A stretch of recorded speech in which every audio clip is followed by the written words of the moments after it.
너희들은 여전히 나를 데리고 살 생각이 있는 거냐? 그럼요, 당연하죠. 내가 돈 한 푼 없는 늙은이라도. 공영진 씨의 물음에 아들과 딸이 잠시 머뭇거리더니 대답했습니다. 당연한 걸 물으세요. 돈 없어도 아버지는 아버지잖아요. 그래, 그럼 너희 중 누가 나를 데리고 살래? 제가요. 제가 모시고 살게요. 참고로 난 이제 땡전 한 푼 없다. 아파트는 팔았고 가진 돈은 전부 기부해버렸다. 공 씨의 폭탄 선언에 방이 일순간 정적에 휩싸였습니다. 그게 무슨 말씀이세요? 농담하시는 거죠? 농담할 만큼 기분이 좋은 줄 아냐. 내 전 재산 다 기부했다. 그래서 지금 나는 빈털털이다. 자, 이 중 누가 나를 데리고 살 거냐? 순간 아들의 얼굴이 창백해졌습니다. 어떻게 그러실 수가 있으세요? 뭐가?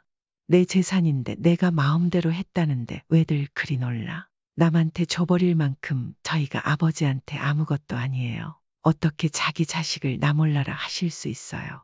나 몰라라? 나는 너희에게 최선을 다했다. 남들보다 더하면 더했지 부족하게 준 적은 없다. 공 씨의 목소리는 한층 더 단호해졌습니다. 그래서 너희 둘 다 먹고 살 만큼 살지 않았느냐? 그냥 저희에게 주셨으면 됐잖아요. 뭐가 그렇게 마음에 안 드셨는데요? 제가 아빠한테 뭘 잘못했는데요? 공영진 씨는 올해 80세였습니다. 소리치는 큰아들은 52세 공상원, 눈물을 글썽이며 뒤따르는 딸은 47세 공수영. 대화처럼 공 씨는 자신이 무덤에 들어가기 전까지 쓸 생활비와 병원비 정도만 남겨놓고 나머지 전 재산을 기부했습니다. 그의 재산은 대단히 큰 금액은 아니었지만 평생 성실히 모은 재산과 몇 년 전 아내가 남긴 보험금까지 합치면 적지 않은 액수였습니다. 자식들이 눈에 불을 켜고 그 돈을 원했던 이유도 그 때문이었습니다. 공 씨는 몇 달 전까지만 해도 이 돈을 자식들에게 물려줄 생각이었습니다. 나이 80에 그 돈을 다 쓰고 죽을 재주는 없으니 당연히 그렇게 해야 한다고 생각했습니다. 하지만 부모의 돈 때문에 서로 싸우고 부모를 물건처럼 취급하는 자식들의 모습은 그의 생각을 완전히 바꾸어 놓았습니다. 부모 재산 때문에 서로를 물어뜯고 마치 도둑질하듯 욕심내는 강도 같은 자식들. 공 씨는 깊은 한숨을 내쉬며 생각했습니다. 그는 자신이 부모로서 해야 할 의무를 지난 50년 동안 충분히 다했다고 여겼습니다. 더 이상 늙고 병들어도 자식들을 찾을 생각이 없었습니다. 그는 이미 한적하고 아담한 집으로 이사를 했습니다. 모든 것을 내려놓고 그곳에서 마음 편히 살다가 명이 다하면 조용히 떠날 준비가 되어 있었습니다. 모든 걸 비우고 나니 이제야 삶의 평온이 찾아온 듯했습니다. 부모의 돈을 탐내는 자식들만 없다면 말입니다. 공 씨는 워낙 어렵게 자라 젊은 시절 온갖 고생을 다 겪었습니다. 40대에 접어들면서 운이 풀렸고 모든 것이 제자리를 찾아갔습니다. 물론 운도 따라주었지만 그동안 죽을 힘을 다해 발버둥치며 살아온 공영진 씨의 인생이 결실을 맺은 것이었습니다. 아내와 함께 차린 작은 식당이 장사가 무척 잘 되면서 꽤 큰 돈을 벌게 되었죠.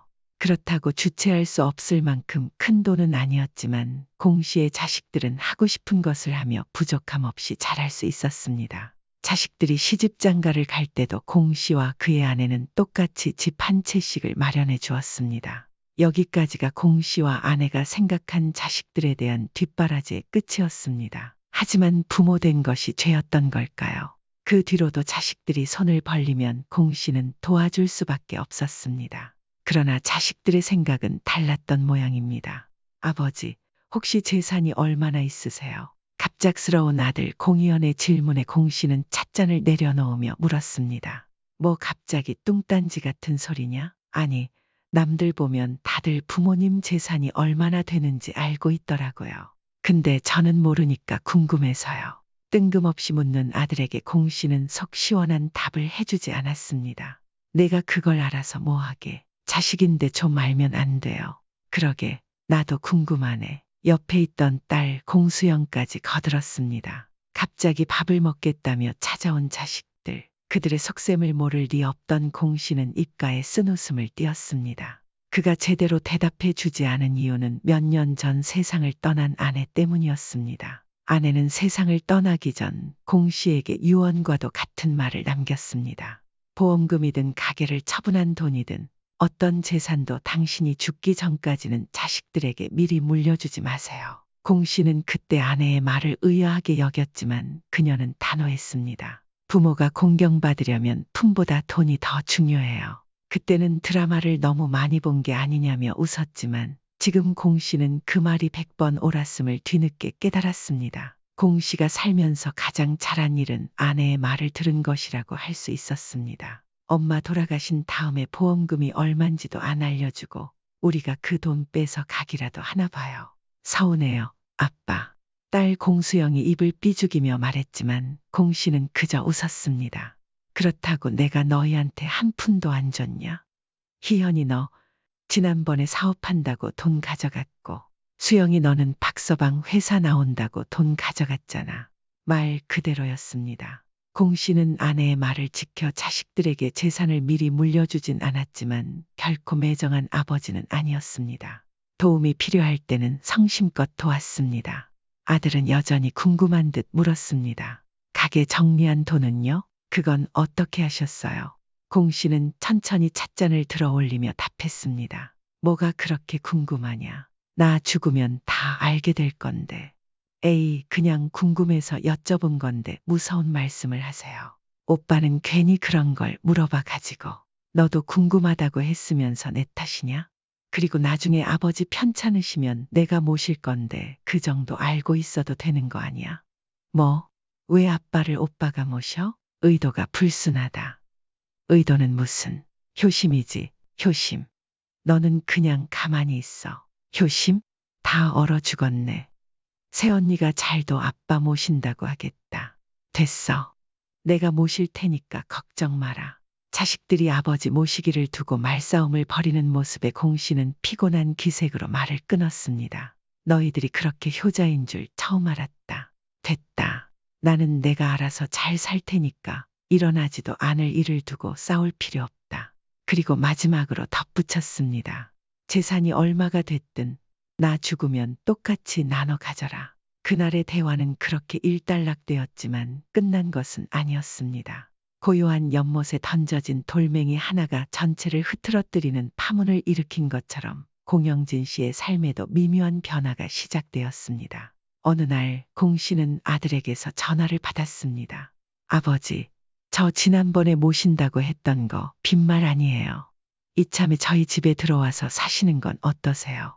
공 씨는 한숨을 내쉬며 대답했습니다. 아이고, 또 그 얘기냐. 멀쩡한 내 집 놔두고 왜 너희 집으로 가야 해? 1시간 거리인데 볼 일 있으면 그냥 왔다 갔다 하면 되지. 불편해서 싫다. 불편하실 게 뭐 있어요. 저희 집이 아버지 집이나 마찬가지죠. 엄마도 좋다고 하셨잖아요.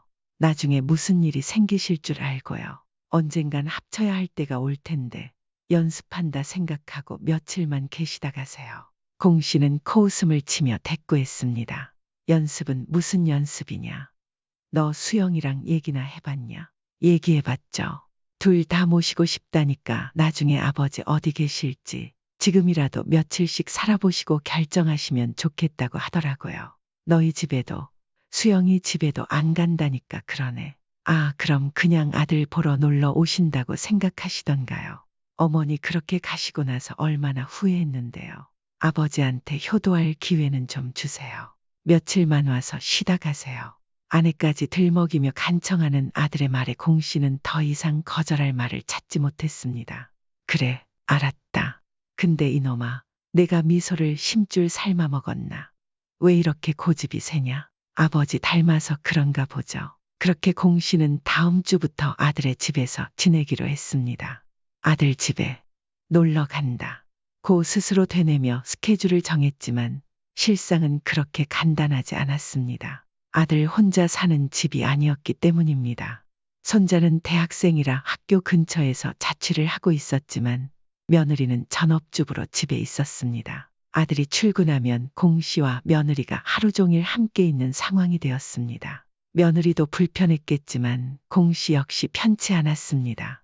시아버지와 며느리가 하루 종일 단둘이 있는 시간이란 결코 자연스러운 것이 아니었습니다. 이럴 거면 내가 왜 온 건지 모르겠네. 공 씨는 혼잣말을 중얼거리며 오늘도 집 근처 공원을 서성거렸습니다. 처음엔 멋모르고 하루 종일 집에 머물렀다가 삼시세끼를 며느리에게 얻어먹고 나서야 그는 이런 생활이 서로에게 부담이 될 수 있음을 깨달았습니다. 이렇게 바깥에서 시간을 보내는 것도 하루 이틀이지. 젊은 사람도 아니고 80을 넘긴 할아버지가 하루 종일 바깥에서 할 일은 많지 않았습니다.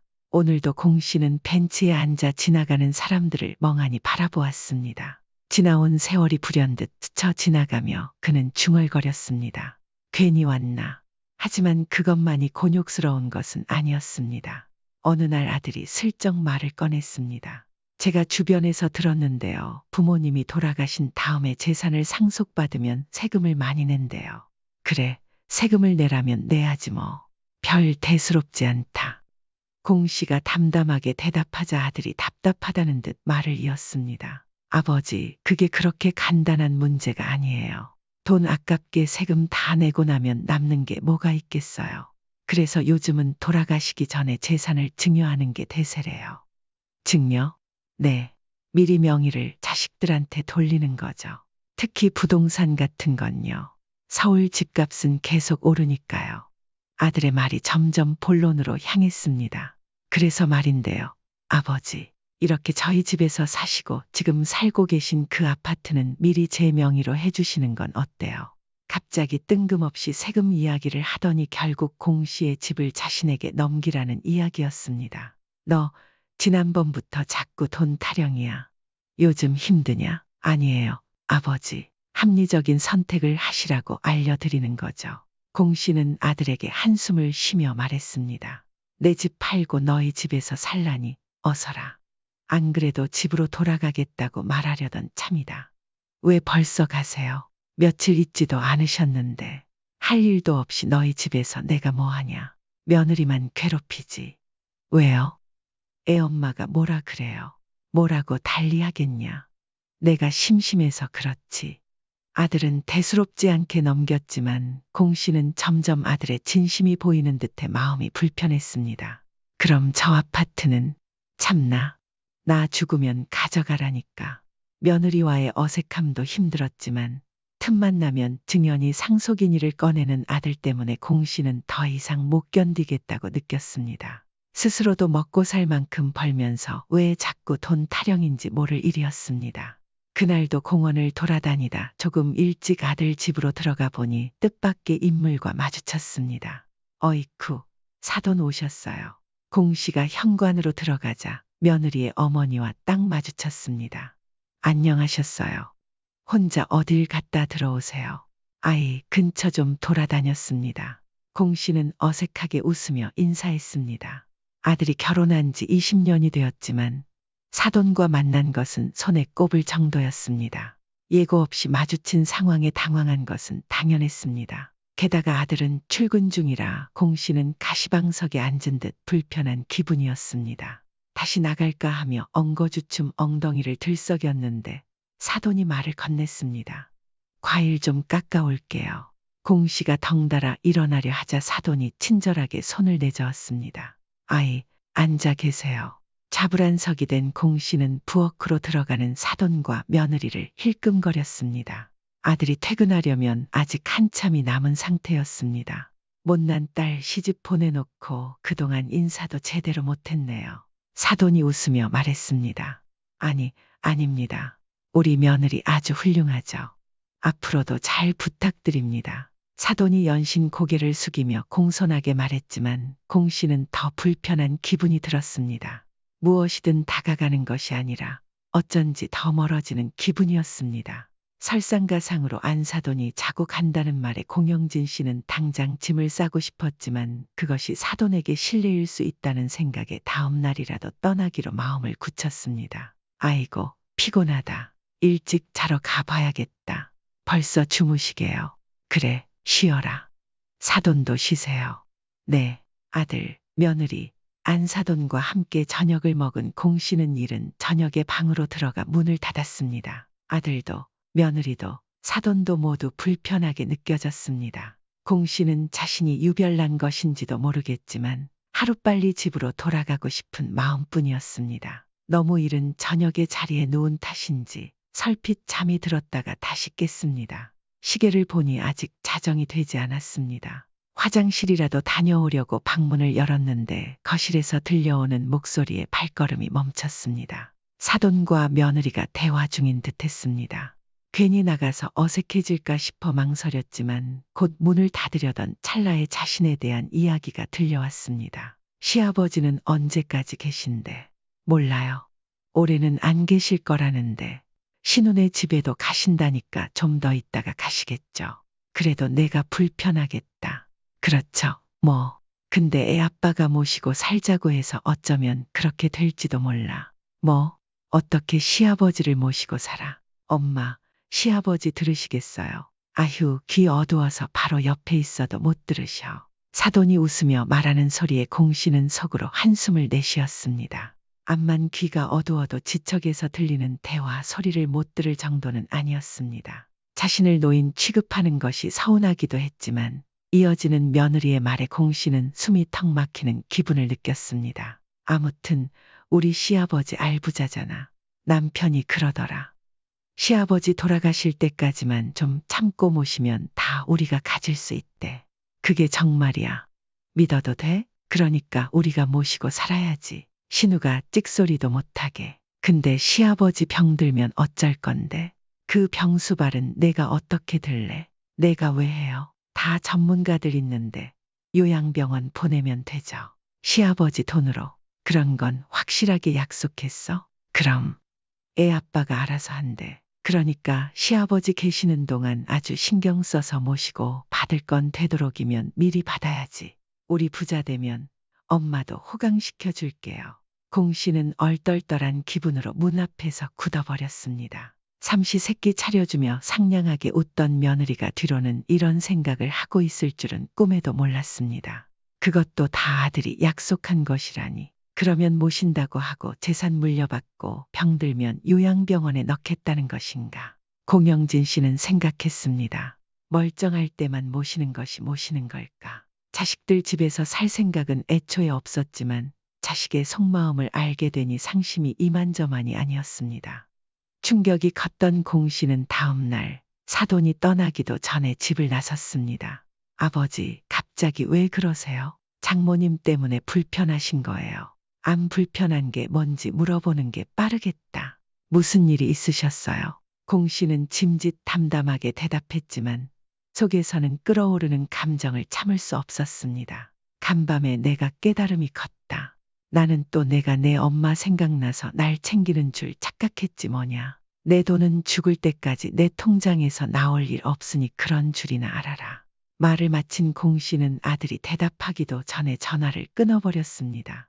영문을 모르는 아들은 계속 전화를 했지만 공씨는 받지 않았습니다. 그렇게 집으로 돌아가려는 길에 이번엔 딸에게서 전화가 왔습니다. 아빠, 오빠한테 전화 받았는데 왜 그러세요? 오빠가 사고 쳤죠? 아니다. 이럽다. 괜히 딸에게도 대답이 퉁명스럽게 나갔습니다.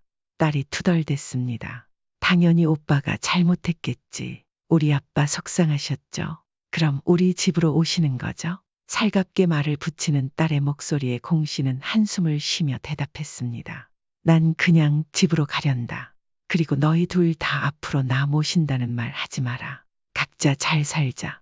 왜 그렇게 매정하게 말하세요? 나는 아무 잘못도 안 했는데. 난 그냥 아빠 보고 싶어서 그런 거지. 딸의 서운한 목소리에 공씨의 화도 누그러졌습니다. 그래, 딸이 무슨 죄냐 싶었습니다. 딸 수영은 어릴 때부터 아들보다 더 살갑게 굴었습니다. 그런 딸의 말에 마음이 약해진 공씨는 결국 고개를 끄덕였습니다. 그래, 그럼 딱 3일만 있다 간다. 아이고, 알겠어요. 지금 어디세요? 제가 모시러 갈게요. 그렇게 딸 수영은 공씨를 데리고 집으로 갔습니다. 딸의 집은 아들네보다 편했습니다. 고등학생인 손녀는 학교에 가고 맞벌이를 하는 딸과 사위도 낮에는 집을 비웠습니다. 혼자 있는 시간이 오히려 더 좋았습니다. 아빠, 오늘 연주회 보러 같이 가요. 저녁 무렵 딸이 공씨에게 말했습니다. 손녀딸이 피아노를 치는데 그 때문에 가족은 연주회를 자주 다닌다고 했습니다.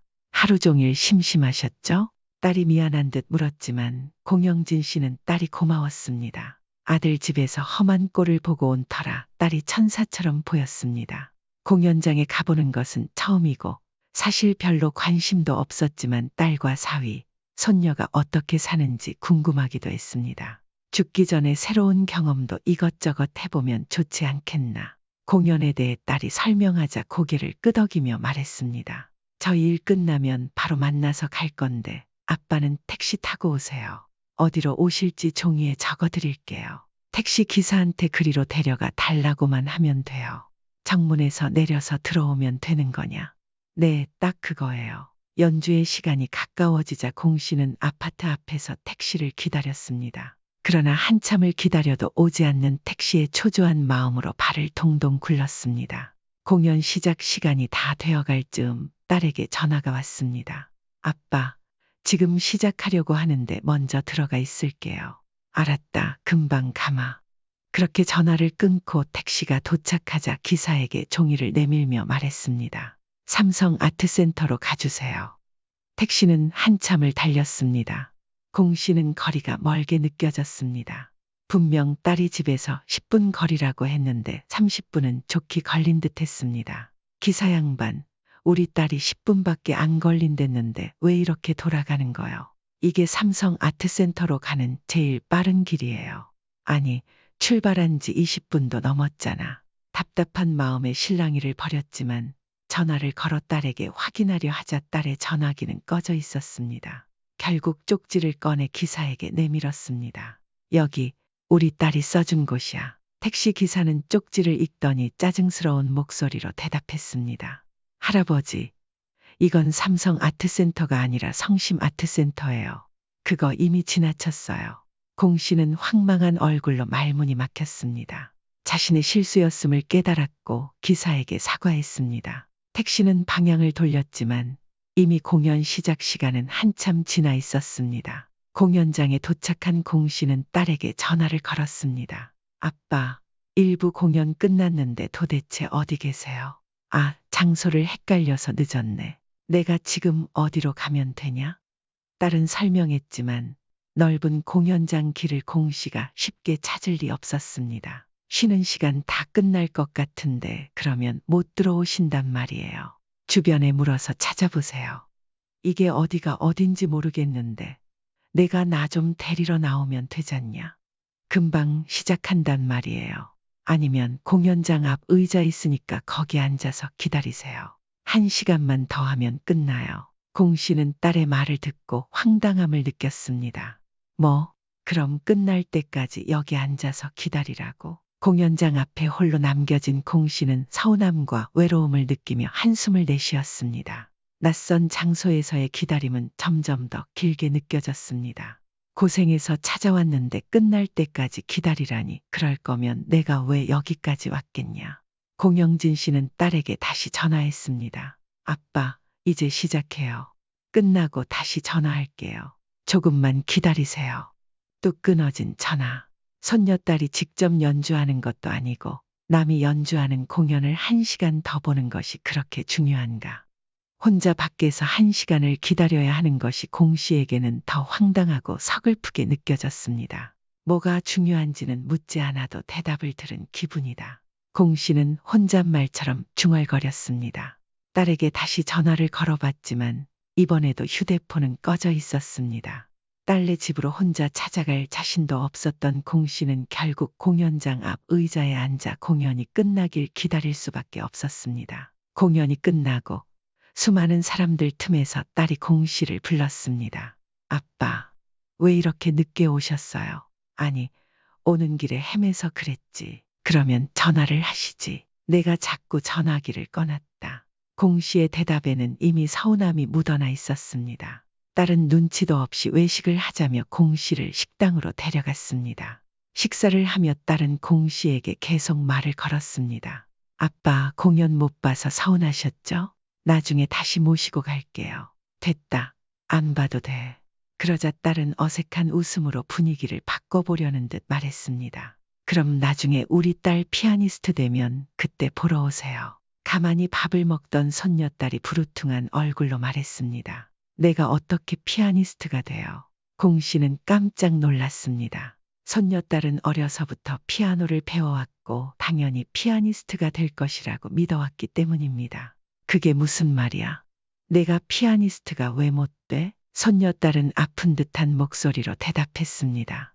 유학도 안 보내주면서 무슨 피아니스트예요.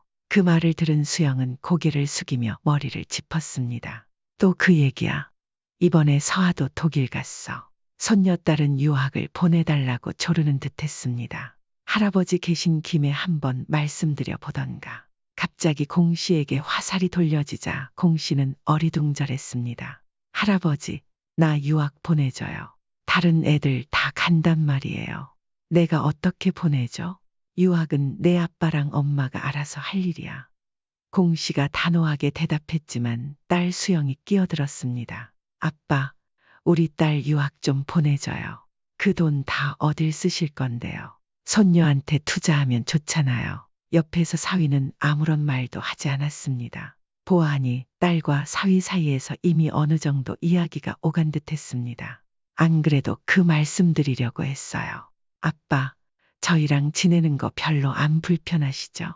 아빠는 저희가 모실 테니까 물려주실 재산 미리 좀 주세요. 수영의 말에 공 씨는 고개를 절레절레 저었습니다. 너희들은 도대체 나한테 돈을 맡겨놨냐? 그리고 나 데리고 사는 게 뭐 그렇게 대단하고 괴로운 일이길래 내가 돈까지 줘가며 너희한테 나를 맡겨야 하냐? 혼자 잘 살고 있는 애비를 이리 와라. 저리 가라. 모시네 못 모시네 하면서 공 씨의 목소리가 높아지자 수영은 당황했습니다. 아빠, 저는 오빠랑 달라요. 오빠야말로 돈 욕심이 많잖아요. 아빠 모르게 빼가려고 하지 않았겠어요. 됐다, 그만해라. 너희 둘이 똑같아. 아빠, 정말 서운해요. 지난번에 오빠 사업 자금 대줬잖아요. 나는 너도 박서방 회사 나온다고 해서 돈 줬잖아. 근데 오빠보다 덜 주셨잖아요. 저는 덜 받았다고요. 덜 받긴. 내가 이사 간다고 했을 때 돈 도와준 건 뭐냐? 수영은 더 이상 할 말을 찾지 못했습니다. 꿀먹은 벙어리처럼 입을 다물었습니다. 그러나 이내 다시 입을 열며 따지려 했습니다. 그건 그거고요. 아빠는 그 돈 다 짊어지고 가시게요. 왜 그렇게 짜게 구세요? 됐다. 이놈도 돈, 저놈도 돈 지겹다. 지겨워. 너희 앞가림은 너희가 알아서 해. 굶어 죽을 만큼 가난한 것도 아니고 있는 놈들이 더하다는 말이 딱 너희 보고 하는 말이다. 공 씨는 크게 한숨을 쉬며 자리에서 벌떡 일어섰습니다. 그냥 나는 내 집으로 가련다. 그는 딸과 손녀의 어이없어하는 시선을 뒤로한 채 식당을 나와버렸습니다. 딸의 집에서 가지고 있던 옷가지들은 있어도 그만, 없어도 그만인 것이었습니다. 공 씨는 택시를 잡아 타고 자신의 집으로 돌아왔습니다. 그 후로는 아들과 딸의 전화도 받지 않은 채 집 안에만 머물렀습니다.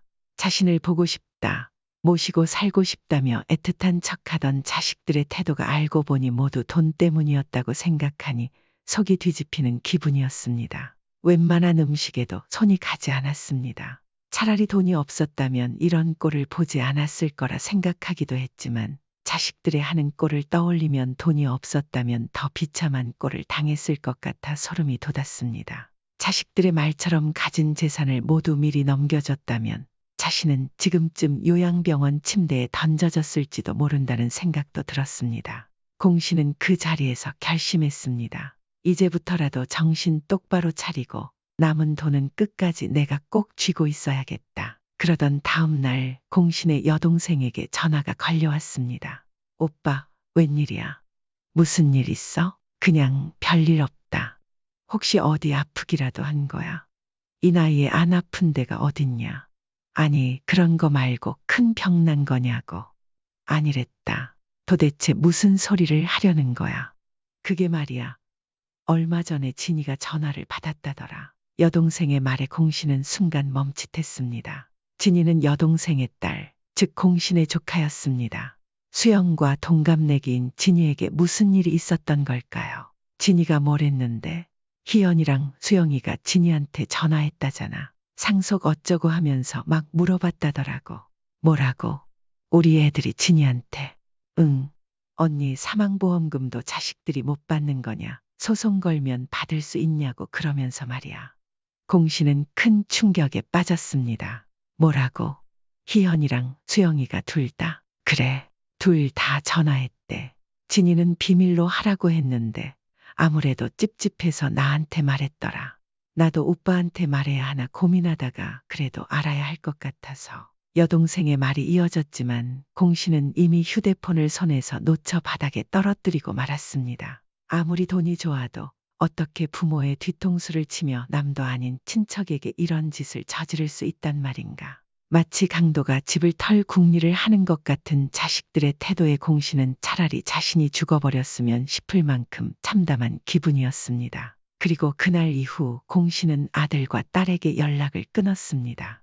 휴대폰 번호를 바꾸고 아들이 그렇게 탐내던 아파트도 과감히 팔아버렸습니다. 모든 것을 정리한 후 공 씨는 고향으로 내려갔습니다. 어차피 더 이상 일을 할 것도 자식들을 보고 싶을 이유도 없었습니다. 이제는 그저 평화롭게 조용히 인생의 마지막을 보내고 싶었습니다. 작은 텃밭이 딸린 단독주택을 하나 장만한 공 씨는 한동안 평온한 날들을 보냈습니다. 통장에는 여전히 아들딸이 탐낼 만한 돈이 남아 있었지만 이 돈으로 죽을 때까지 자신을 위해 즐기기로 마음먹었습니다. 심심하면 여행을 가고 먹고 싶은 음식을 먹으며 필요할 때는 아프지 않게 치료받으며 그렇게 보내도 충분히 남을 돈이었으니 말입니다. 오랜 세월 아끼며 살아온 노인에게는 평생을 써도 모자랄 일이 없는 돈이었으니 이제는 자신을 위해 쓰겠다는 결심이 서 있었습니다. 그러나 몇 날 며칠을 그렇게 혼자 지내며 생각에 잠겼던 공 씨는 어느 날 불편한 방문객을 맞아야 했습니다.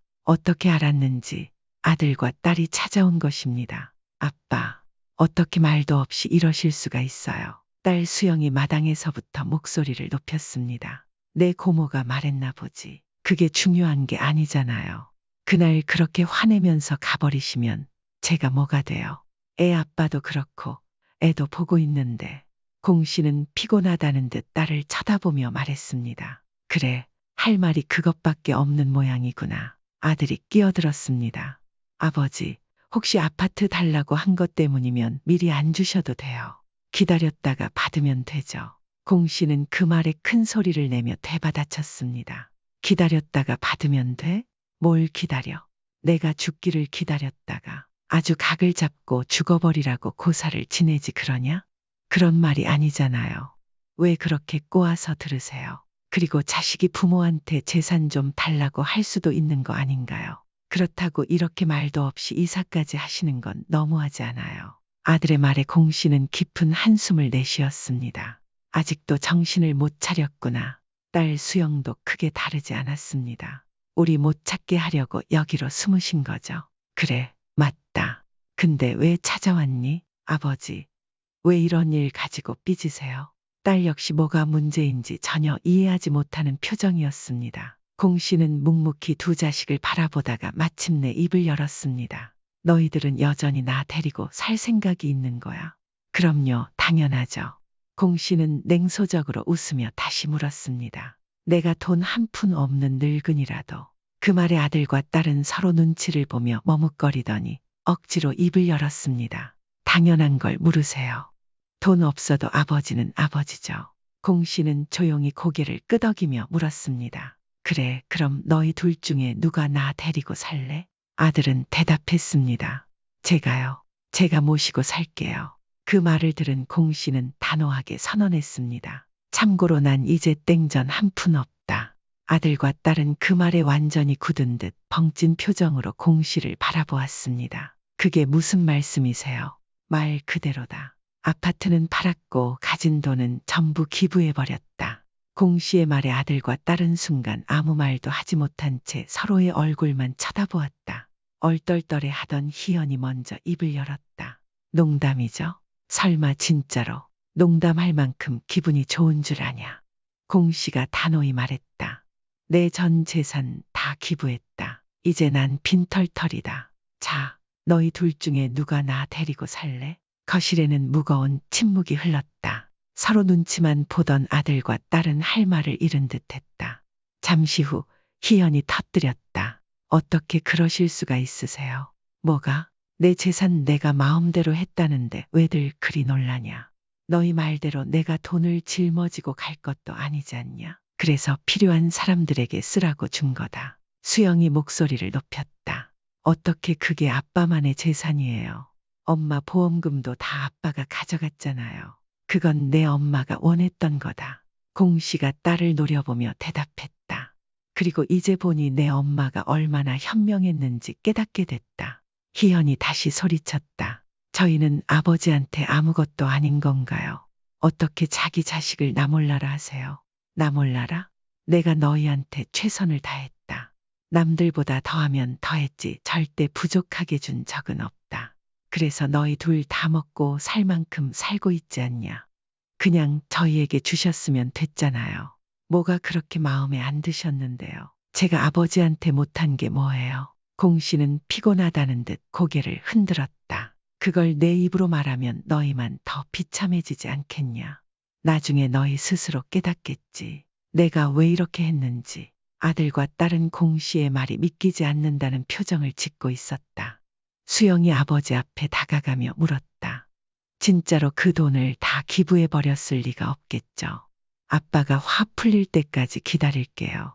돈 달라는 소리 안 할 테니 신경 끄고 살고 싶으시면 저희도 안 찾아올게요. 공 씨는 씁쓸하게 웃었다. 다 좋다. 이제 그만 가라.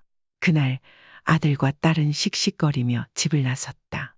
하지만 공 씨는 결코 농담이 아니었다. 그는 정말로 자신의 재산을 필요한 곳에 기부했고 스스로의 생활에 필요한 최소한의 돈만 남겨두었다. 그것은 단순히 돈이 아까워서가 아니었다. 그 돈이 희연과 수영의 손에 들어간다면 더 큰 불행을 가져올 것임을 공 씨는 너무나 잘 알고 있었다. 이미 지금도 돈 때문에 서로 갈등하고 있는 두 남매였다. 공 씨는 홀로 텅 빈 집에 앉아 생각에 잠겼다. 자식을 위해 모든 걸 희생하고 누구보다도 풍족하게 키우려 했던 지난 세월이 떠올랐다. 그 결과 자식들은 부모의 돈을 탐하고 그것을 두고 다투는 존재가 되어버렸다. 그날 밤 공 씨는 창문을 열어 하늘을 올려다보았다. 싸늘한 바람이 그의 뺨을 스쳤지만 마음 한구석은 후련했다. 후련하긴 한데 슬프기도 하구나. 공 씨는 혼잣말을 내뱉으며 다시 창문을 닫았다. 사랑으로 키운 자식들이 결국 그의 삶에서 멀어져 버린 것이다. 그래도 후회는 없다. 공 씨는 조용히 혼자만의 방으로 걸어갔다. 앞으로의 인생은 그의 것이었다.